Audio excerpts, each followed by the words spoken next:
Hi everyone, and welcome to today's episode of The Daily Grind. I actually filmed the latter portion of this video yesterday, and then when I thought about it, I decided to do a little preview before you watch the rest of this video. And this actually came about because I was thinking last night about a customer that I encountered about 2 months ago. It was a husband and wife, and the wife was looking for a machine. And the husband comes up and asks me, what is the best machine in the whole store? And I'm thinking, no, don't ask me that question, because that is truly the hardest question you can ask me, and I'll tell you why. Because, are you asking about the best sewing machine? What I feel is the best sewing machine. Are you asking me what is the best embroidery machine? What is the best quilting machine? What is the best serger? What is the best cover stitch? Because asking me what the right machine is going to depend on what you want in a machine. What type of sewer are you? And what type of machine that you're looking for. So, I can tell you what I think is the best value for a sewing machine, because ultimately that's what he wanted for his wife. He wanted a sewing machine. I said, okay. I said, this is what I consider to be the best value, but then let's look at a couple other things which I think would meet her needs based upon what she wants. And I did, and she did buy a machine that day. But whenever you buy a machine, if you're looking for a specific task, whether you're upgrading to quilting or whether you really need to replace a heavy-duty older machine, make sure that you try before you buy. And this is what your local dealer is for. You go in there and they're going to be more than happy to help you find a machine that works for you. Bring in your fabrics. Make sure you have your fabric samples with you. Put it under the feet of the machines at the dealership, and then make that decision based on how you feel, like what you feel is the right machine for you. If you don't have a local dealer, and this happens sometimes, or maybe you really don't like your local dealer, they are not very helpful, call an online dealer and ask them questions and ask them about what they would recommend. Regardless of where you buy, please make sure you find out what the return policy is if you are not happy with your machine, because I always tell people, I can make recommendations, but I want you to be happy. Your happiness is so important to me. And I can tell them we have an X day guarantee, and same with online. Look at our online guarantee. And if you buy online, save the box so that you can return it. Save all the foam and everything with it. If you buy in the store, take that home, use it, and make sure you're happy with it. And then if you're not happy with it, bring it back. The dealer will be more than happy to help you find a machine that is working for you if the first one didn't satisfy your needs for what type of sewing you are doing. Because, good dealers, that's what they want. They want happy customers, all right? So now with that in mind, I'm going to tell you my picks, and these are just recommendations, and don't take it as the ones that you should absolutely buy. But I want you to look at some of these and then look at some other ones and make your decision. All right, thanks for watching.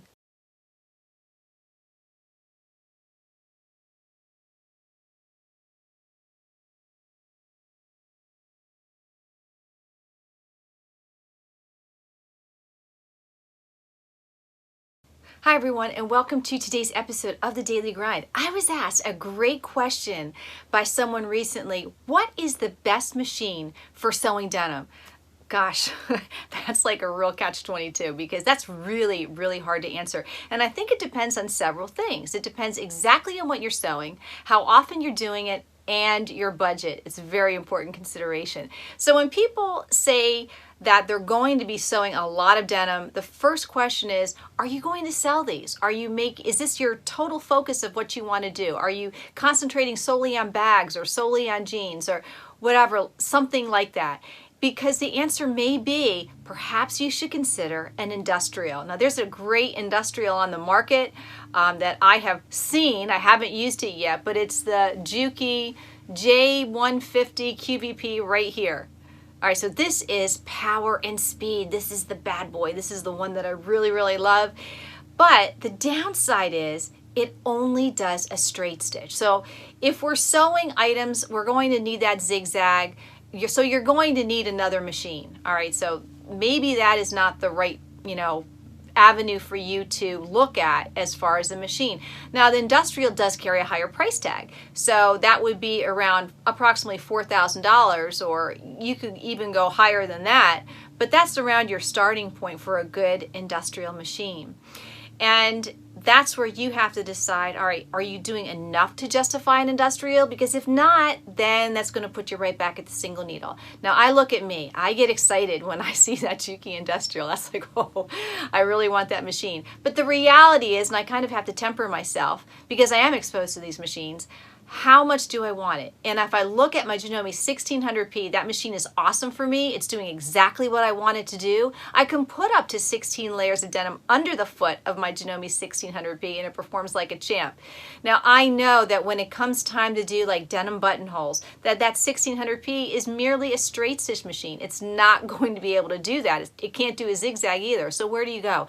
If you have a powerful straight stitch machine, which I highly recommend, you will always have to have a backup machine. And I have a really good backup machine, and I wouldn't say backup, I have two other main machines that I use for my sewing that will do a buttonhole and that will do a zigzag. Now, why aren't the companies listening to me and listening to sewists in general, garment sewers? Because we would pay for a home buttonholer machine. I would pay on upwards of $2,000, but I really want industrial buttonholer, but do I want to spend $5,000 or $6,000? I keep going back and forth because boy, I would love to have a buttonhole machine.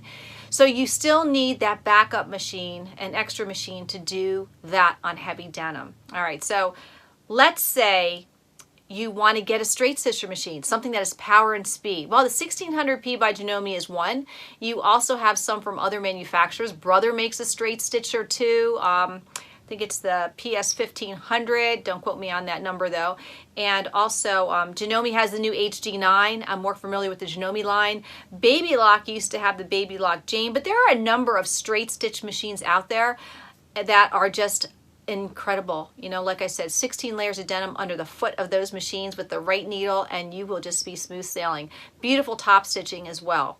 So let's say you want a machine that does both heavy duty and will do a zigzag and a buttonhole. Where do you go from there? All right, so let's discuss that. All right, so I'm going to do a top-down approach here. So I'm going to look at some of the top of the lines, go down to midlines, and then some of the more less expensive models, ones that are more affordable for the average budget.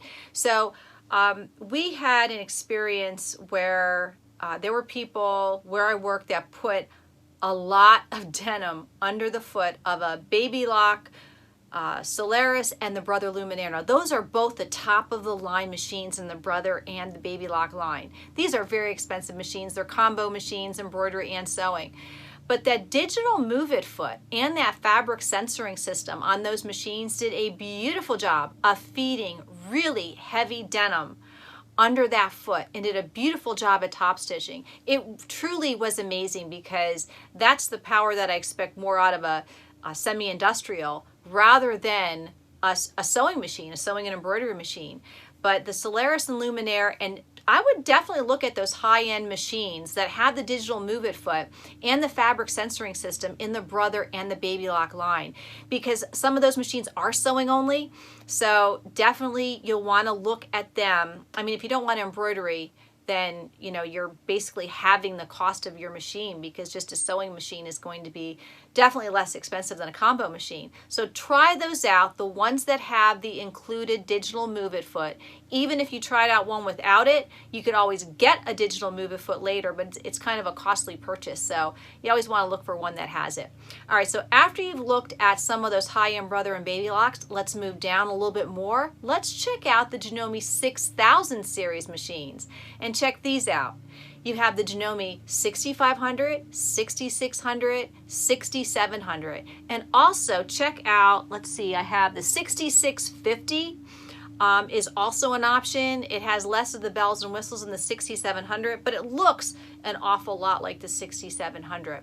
Okay, so there are some differences between these machines. I do want you to go to a dealer and check them out if you're interested, because really that makes the most sense to try out a machine before you buy it when you're sewing heavier fabrics. You need to feel the feeding system, you need to watch it feed, make sure it's doing what you want it to do.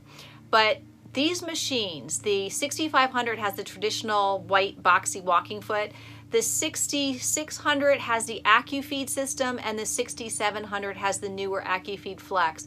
all different types of walking feet. You need to try those walking feet on heavier denim to make sure it's right for you. I also think that you should look at the, not the Janome, well, of course the Janome 6000 series, but the Bernina 7 series and the Bernina 5 series. Those are really tough machines as well. And if all you need is sewing only, make sure you're just looking at the sewing only machines, because the buttonholes on the Bernina I find are really sweet, and that is what I used for my denim jacket. And I really like the way it did. The buttonholes, I did order the buttonhole compensating plate to try to even improve my buttonholes even more on the Bernina. And I have a 7 series, but definitely look at some of the 7s and 5s because those are viable options for you. All right, so let's move down even farther and let's see what we have. Some of my favorite machines that are smaller and less expensive are in the Janome DC line. So when you look at the Janome, the older DC 2008s, which are no longer being manufactured up to the 2019, I don't know if you can get one. If you're looking for a really economical workhorse, definitely check those out. You might find them in the used section of some of your sewing dealers if they have the like a used section in the back of their store or anywhere there. Or if you're looking at one online, maybe someone's selling it on eBay, or if you have a friend that's selling one, you could get one of those at a great price. Those are real workhorses. I have put 8 layers of pant weight denim under the foot of those machines, and it performs like a champ if you have the right needle. In fact, my daughter owns the 2008. It is just a real workhorse. Can sew a multitude of fabrics. There again, always take your fabric samples with you to make sure your machine is doing what you want it to do.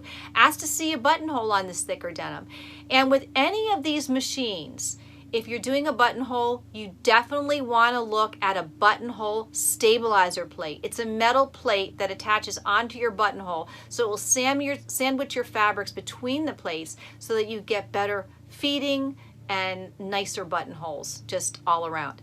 So definitely look at the DC series. Now, those DC series machines, many of them do not have a pressure foot regulator, which means how much pressure that foot is putting on the fabric. That is the only drawback to these machines. Now, other Janome machines in that smaller range with an economical price tag do have the pressure foot adjuster, where you can adjust the amount of pressure that the foot places on the fabric, but I just like the feel of that DC line that I mentioned, 2008 through 2014 and then the 2019. So if you have a chance to try one of those out, definitely check it out. Now there's another newer one on the market. It's the Bernette Bo5 Academy. This is a mechanical machine, but you definitely want to try this out. It's very unique. It sews at 2 different speeds, so you have a high speed and a low speed, but that Bo5 Academy can sew up to 12 layers of pant weight denim under the foot. Use the right needle. I was impressed because how many $350 machines can do that, and it's just absolutely amazing. So if you are in the mood to or if you want to look at a mechanical machine, definitely check out that Bernette Bo5 Academy. And even if you're not, check it out anyway. It's just a really solid machine. It's just amazing at what it can do. It blew me away in terms of the capabilities. The point of this video is, I wish I could give you an exact machine that will do exactly what you want it to do, but I can't because it depends on you. You really have to go into a dealer and try out these machines. You want to look for a multi-brand dealer because, you know, when you go into a dealer, if it's only one line, you're only getting one perspective. If you are lucky enough to live near a multi-brand dealer, go in and try out these different machines so that you can find one that works for you. You're definitely going to want to make sure you test out the buttonholes, test out your thicker fabrics. While you're at home, do a couple seams on some thick fabrics so that when you go into the store to try it out under those machines, that you are going from a seam that you would normally do, going from thin to thick to thin, and see how it performs. There are so many options you have out there. I can give recommendations, but ultimately it comes down to you. What you like, take your samples in, look at the top stitching, do the buttonholes, and then consider your budget. That's all important because, you know, unless you're made of money, which I am not, you want to make sure you're getting the machine that works for you. All right, I hope I made this clear as mud, and I hope maybe you will consider some of the ones that I said. I do have my preferences, And those would be my picks to look at right now at the beginning to mid of 2021. All right, you guys, thanks for watching, and I'll see you in the next episode of The Daily Grind.